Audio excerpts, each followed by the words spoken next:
marathon pour une durée qui n'excédera pas 30 minutes.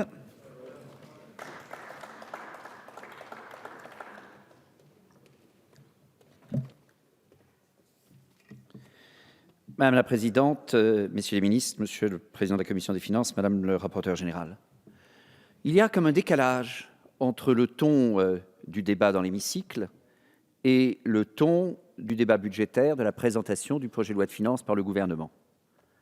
Chacun a observé que vous avez fait le choix d'une grande discrétion, d'un profil bas dans la présentation publique, et vous avez bien réussi, au moment de la présentation au Conseil des ministres, à ce que le commentaire général soit qu'au fond, il n'y avait pas grand-chose, ni en plus, ni en moins, dans ce budget.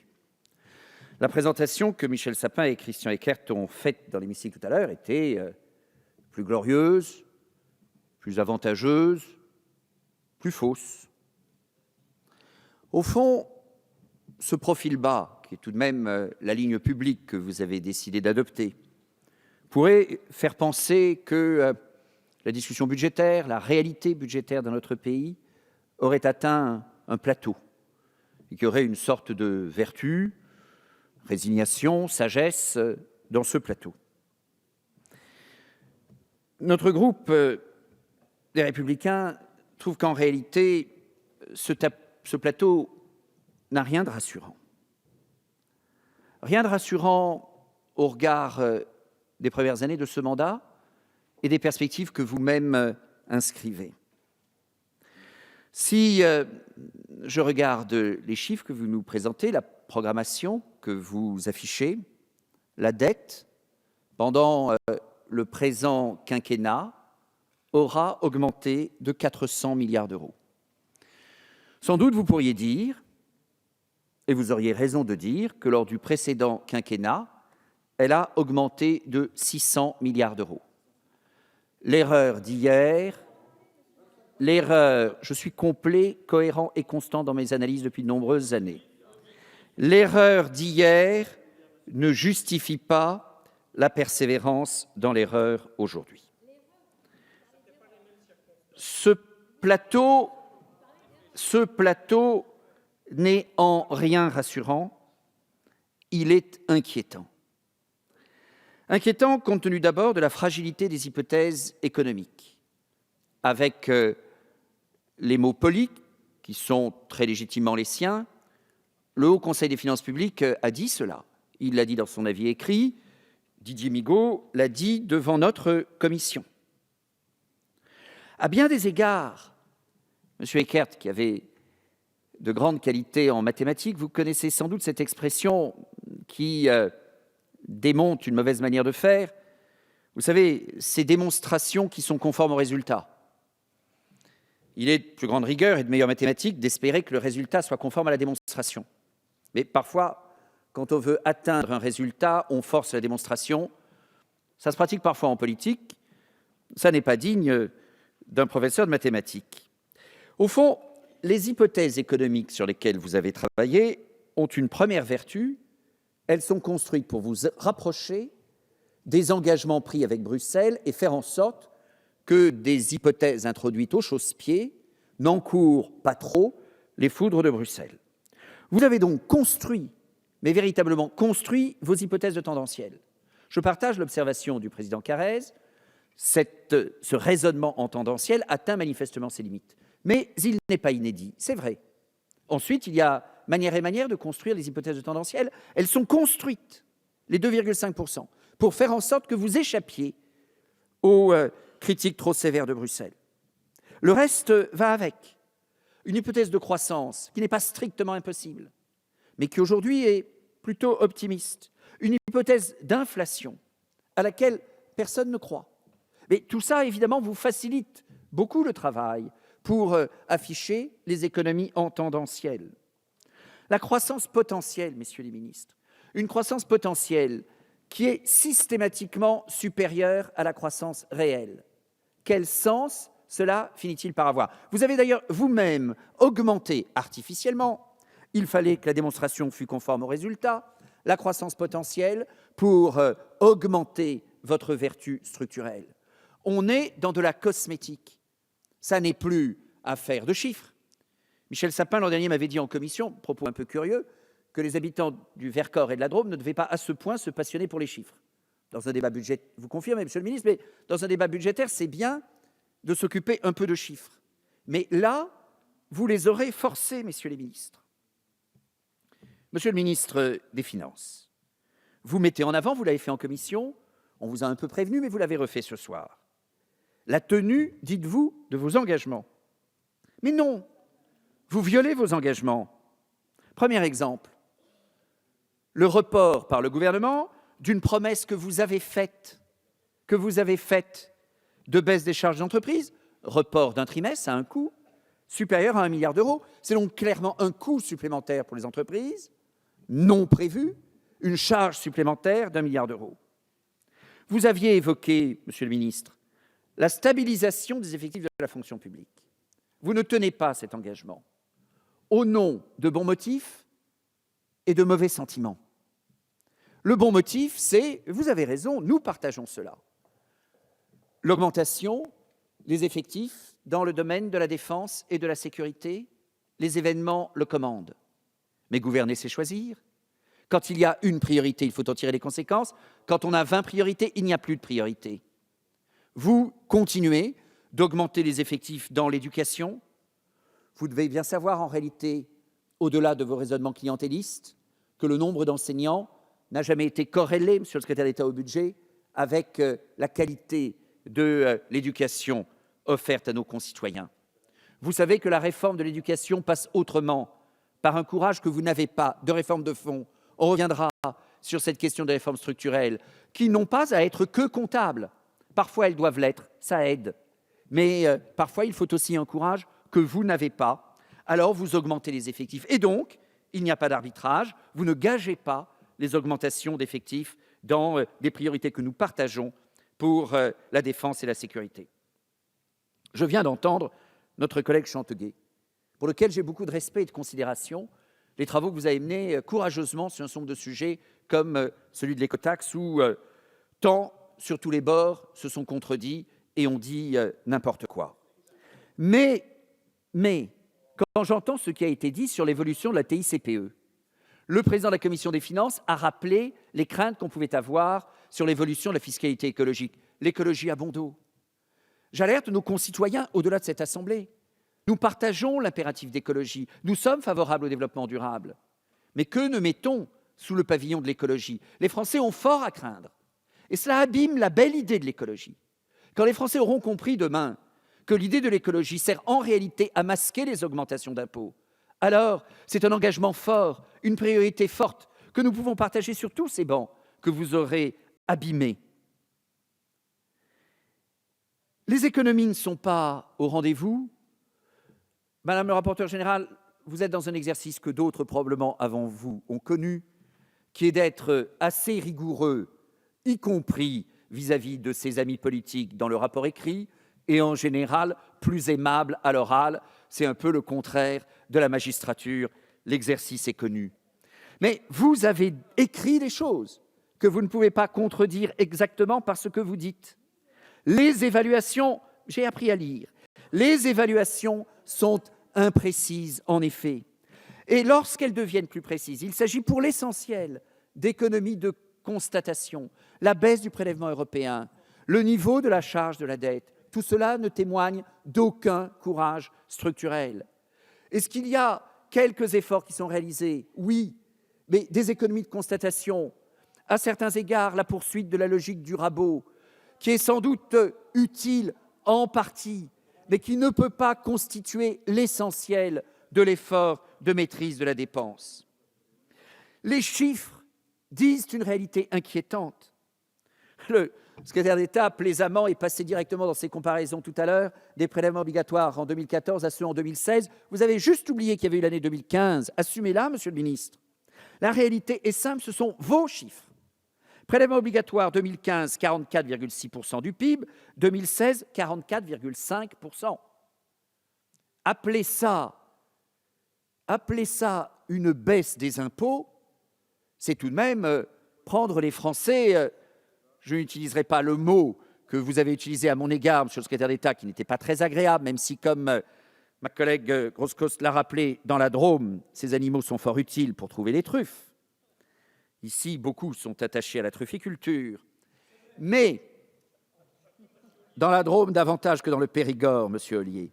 Mais simplement, au mieux, ce que vous pouvez dire, ce serait la stabilité. Mais alors, je reviens à ce que je disais tout à l'heure. Vous évoquez, c'est le jeu, les baisses d'impôts que vous décidez. Mais si les prélèvements ne baissent pas, c'est bien qu'il y a des augmentations par ailleurs. Ça serait tout de même sympathique que vous nous en parliez de temps en temps. Peut-être qu'un ministre des Finances et un secrétaire d'État au budget doivent parler non seulement des impôts qui baissent, mais quand il y en a qui montent, le dire aussi. Je le disais, s'agissant de la fiscalité écologique, le collectif budgétaire à cet égard de fin d'année est extrêmement inquiétant. Les milliards, dizaines de milliards d'euros d'augmentation d'impôts, de CSPE qui sont dans les tuyaux. Vos déficits, de nouveau, vous l'avez avoué en fin de discours, monsieur le ministre du Budget, particulièrement remarquable. Le déficit du budget de l'État va baisser d'1 milliard.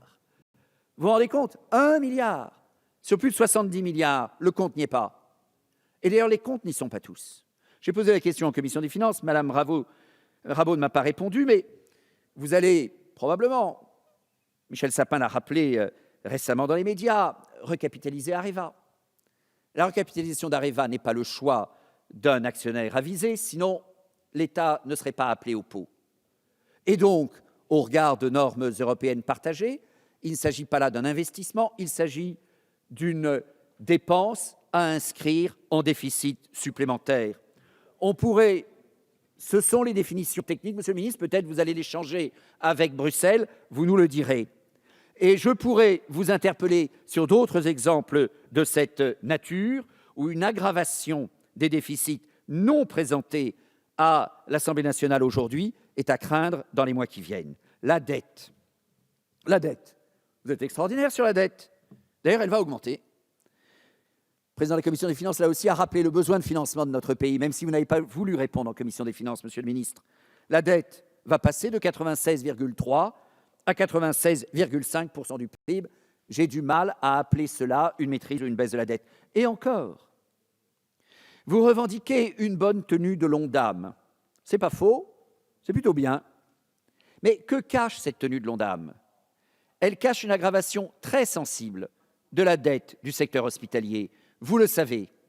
Et donc aujourd'hui, vous mettez sur la dette, en aggravant les perspectives d'avenir, en hypothéquant l'avenir, une maîtrise assez largement artificielle des dépenses de santé. Les collectivités locales, comme Gilles Carrez, je suis de ceux qui ne contestent pas qu'une maîtrise et qu'une baisse des dépenses des collectivités locales est indispensable. Faut-il encore le faire avec justesse? Faut-il encore le faire avec justice? Vous ne rencontrez ni l'un ni l'autre de ces critères. Nous ne devons pas renier ce que nous disions hier et ce que nous dirions demain. La maîtrise de la dépense des collectivités locales est indispensable. Les économies sont indispensables. Didier Migaud l'a dit devant la Commission des finances, il n'y a d'ailleurs pas globalement dans notre pays un tel sous-investissement public.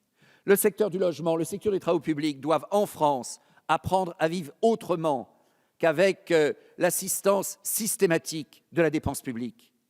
Une fois qu'on a dit cela, messieurs les ministres, il y a la manière de faire, et la vôtre est détestable. Ce budget, un plateau, non. Non. Des abysses devant nous. Parce que vous perdez toute maîtrise de l'avenir par vos choix budgétaires et vos non-choix à la fois. Par les illusions et les fictions que vous entretenez. La retenue à la source. D'abord, plus vous en parlez, moins il y en a, plus vous en parlez. Il n'y a rien dans le projet de loi de finances sur la retenue à la source. Il y a tellement rien que vous prévoyez un débat spécifique pour en parler. Vous avez voulu l'introduire dans le débat budgétaire. Vous avez été ramené à la sagesse. Vous le ferez ultérieurement. Une réforme irréversible. Vous aviez dit ce mot. Vous n'avez pas osé le maintenir dans l'hémicycle. Je vous en remercie. Vous avez parlé, je crois, de réformes solides, de pas importants, mais en démocratie, les choix sont ceux de la représentation nationale. Et nous considérons que si vous introduisez cette réforme, heureusement, vous n'aurez pas le temps de la mettre en œuvre d'ici l'alternance, et heureusement, elle ne sera pas irréversible. Elle ne sera pas irréversible, non pas par dogmatisme, mais parce que c'est une réforme dangereuse. Réforme dangereuse parce qu'elle est anesthésiante. Il faut que les Français sachent le montant d'impôts qu'ils payent. Ils savent peu aujourd'hui ce qu'ils payent en CSG, ils savent ce qu'ils payent en impôt sur le revenu. Réforme dangereuse parce qu'elle est peu compatible avec la conjugalisation et la familialisation de l'impôt. Réforme dangereuse parce qu'elle facilite, oui, l'augmentation de l'impôt. Réforme dangereuse parce qu'elle facilite la fusion de l'impôt sur le revenu et de la CSG, l'aggravation de la concentration de l'effort fiscal.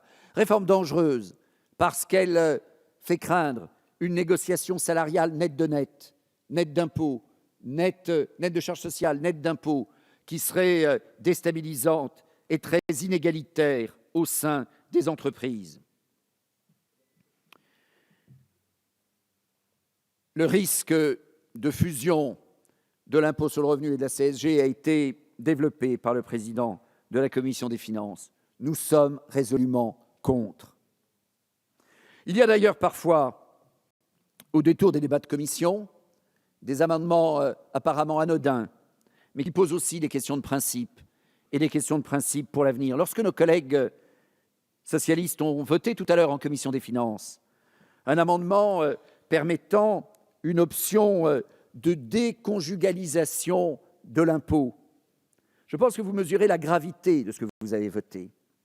Le système fiscal français, à cet égard reflet de choix de société, est un système fiscal conjugalisé, qui connaît le foyer fiscal davantage que l'individu. Vous avez le droit, ce sont vos choix de société depuis 3 ans, de pousser à l'individualisation de notre société. Vous la fragilisez, vous la précarisez, et dans des amendements d'apparence technique, mais en réalité très puissants dans ce qu'ils disent de votre vision de la société, vous abîmez davantage encore notre société. La maîtrise de l'avenir reposerait sur la maîtrise des taux d'intérêt. Aujourd'hui, les taux d'intérêt sont bas, tant mieux, et ceux qui ont la gestion des finances publiques en revendiquent une part de la cause. Mais que se passera-t-il le jour où les taux d'intérêt monteront?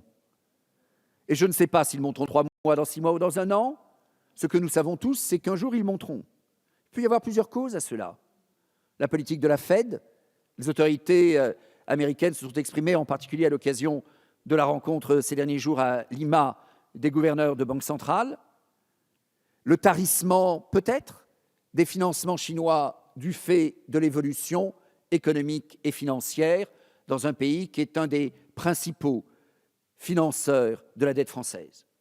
Il serait d'ailleurs intéressant que la représentation nationale soit un peu plus éclairée sur l'origine du financement de la dette publique en France. Nous savons peu de choses de cela. J'espère que vous en savez un peu plus que nous. J'espère alors que vous pourriez nous le dire. La part des pays du Golfe arabo-persique, la part de la Chine, les fragilités de souveraineté qui peuvent être incrustées dans ces financements. Le jour où les taux d'intérêt augmentent, que se passe-t-il? J'ai rappelé que sur une période de 15 ans, l'augmentation d'1% des taux d'intérêt serait un surcoût de 100 milliards d'euros pour les finances publiques. 100 milliards d'euros. 1%, c'est pas rien, mais ça n'est pas impossible. 100 milliards d'euros, dans l'état actuel des finances publiques, c'est impossible à supporter. Et puis, messieurs les ministres, une autre question. Nous ne sommes pas actuellement dans le creux d'un cycle économique. Et les cycles, Charles de Courson l'a rappelé en commission il y a quelques jours, ne durent pas infiniment. Le jour où nous serions de nouveau dans un cycle dépressif et au creux de ce cycle, quelle est aujourd'hui la capacité de l'État à rebondir, à réagir, à contribuer à la recherche des solutions? J'ai critiqué tout à l'heure l'insuffisante maîtrise des dépenses, y compris sous le précédent quinquennat, le dérapage de la dette, et je suis capable de dire cela. Mais il y a eu une réaction et une capacité de réaction de la part du gouvernement de l'époque. L'urgence alors était, avant 2012 et après 2012, de rétablir suffisamment la situation des finances publiques pour être capable de réagir dans un autre cycle, dans un retournement de cycle. Rien de tel aujourd'hui. Gilles Carrez l'a rappelé, nos performances sont mauvaises, et oui, la France fait partie des pays malades de l'Europe. Alors, messieurs les ministres, oui, il faut une autre politique budgétaire. Christian Eckert nous a dit tout à l'heure que les choses se feraient avec du temps. J'espère que vous n'aurez pas le temps d'aggraver, de persister dans votre politique budgétaire. Mais à nous, dans l'opposition, de dire aujourd'hui et de démontrer demain de la volonté, de la clarté et des résultats. Vous appelez sur vos bancs, à gauche, mais nous le faisons aussi à droite, à une réforme fiscale. Mais vous le faites avec tant de confusion.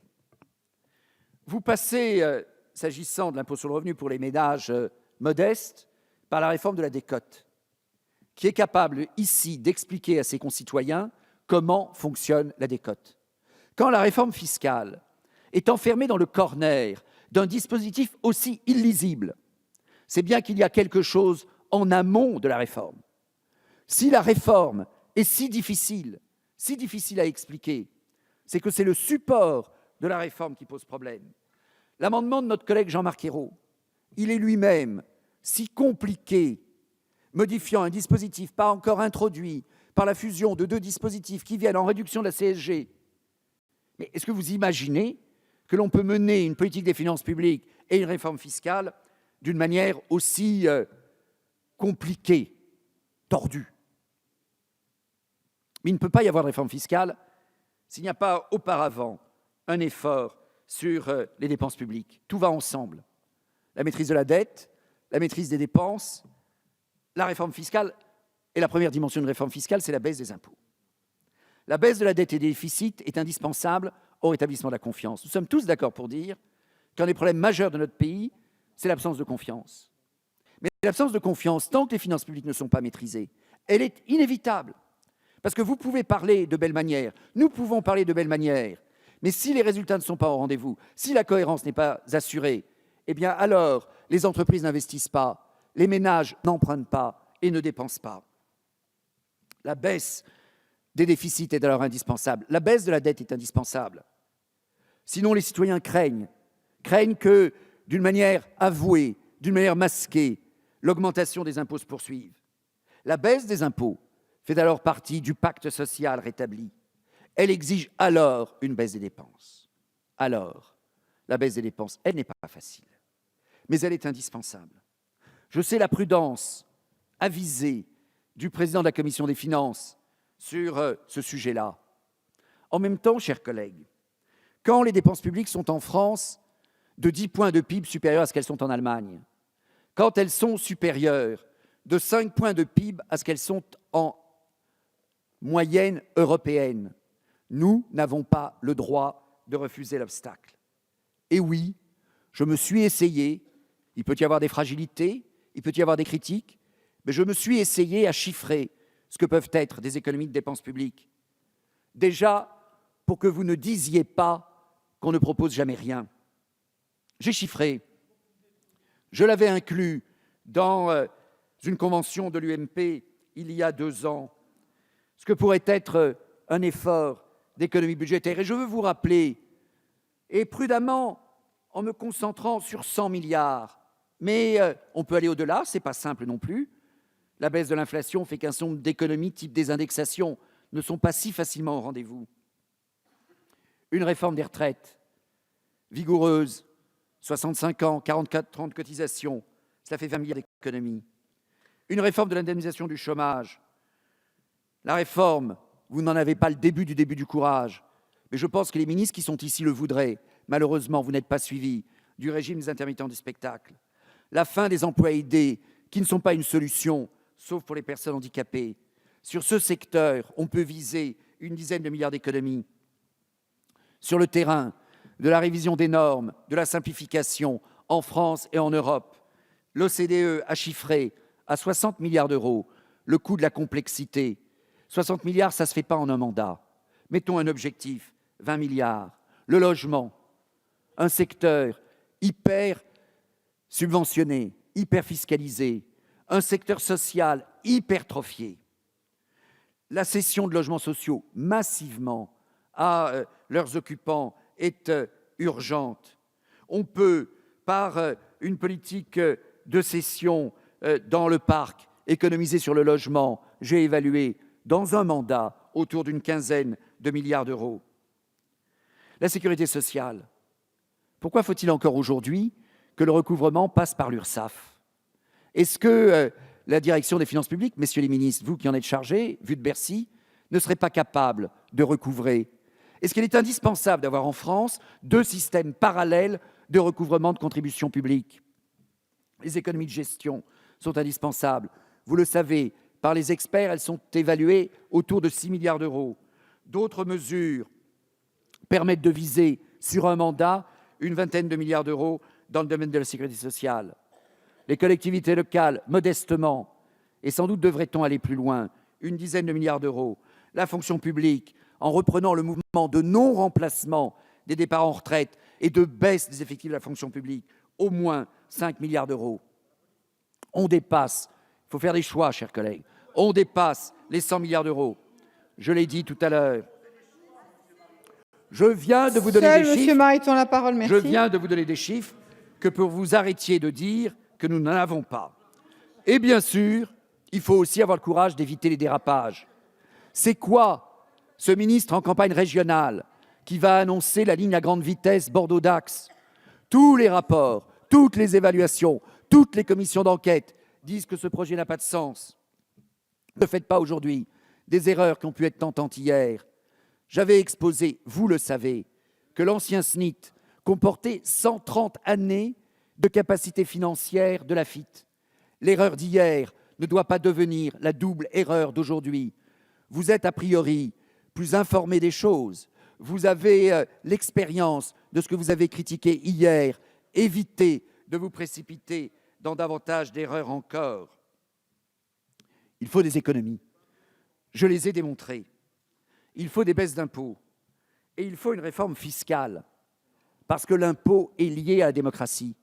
C'est le débat sur l'impôt qui a créé la Chambre des communes en Grande-Bretagne. C'est le débat sur l'impôt qui a conduit aux États généraux, puis à l'installation de l'Assemblée nationale.